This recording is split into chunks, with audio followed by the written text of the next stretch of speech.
19 practices in, how's your chemistry with Denard? It's good. It's always been good. Like I mentioned before, we've been playing centers. I've been snapping to him since I was a redshirt freshman, his true freshman. So it's always been good. After the spring game, Ricky, you had a couple fumbles in the spring game, and you talked a lot afterward about that was something you were really going to work on over the summer. How much has that improved, I guess? It has improved a lot. You know, those 2 snaps that I had in spring ball, you know, that was my fault. I accepted that, and I owned up to it, and I worked really hard in the offseason. And I don't think I had a bad snap since. Have you had any problems with it in camp at all? No, sir, I haven't. No fumbles that you can remember? No, sir, Not one in 19? No, sir, I haven't.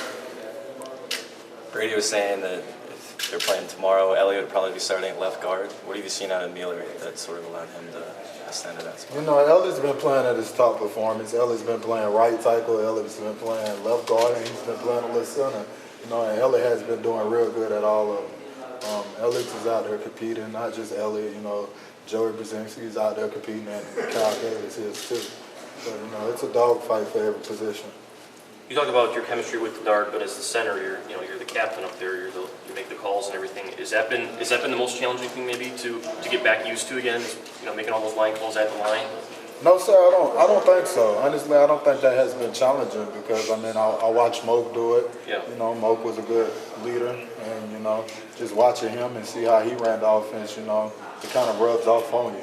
What were some of the things? What were some of the things he did that you kind of tried to take and? He took charge of the huddle. You know, he started with the huddle. You know, and he was very loud, and everybody could understand his calls. Did you talk with him much this summer, fall camp, Moke? Yes, ma'am, I did. Me and Moke, we're close, you know, and I always talk to Moke. You know, I can't talk to him now because, you know, he's been preparing for his games, and I've been preparing for camp.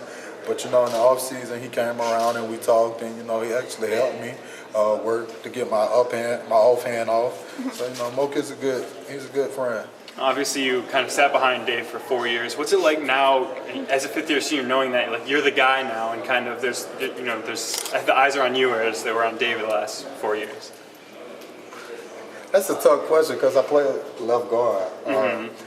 You know, I sat behind Steven Schilling, who's an awesome left guard. He plays with the San Diego Chargers as well. You know, just sitting behind those 2 players, you know, and learning from them, you learn a lot. You learn how to be tough. You learn how to be physical. You learn how to be a leader. You know, I think more so Steven Schilling rubbed off on me than Moke because I was playing left guard than anything. Has Jack Miller pushed you? Yes, Jack Miller has pushed me. Not just Jack Miller, but so has Elliott Miller. You know, it's been, like I said, it's been a dogfight this camp. There was no spots won, and you know, everybody's been pushing through it, trying to earn a spot. And with everyone battling for those positions, how's the chemistry of the O-line looking at this point? It's looking good. You know, we're building. We're just now, you know, gelling together. We're working together. We're doing a lot of great things that the coaches like. We just got to keep working and getting better every day.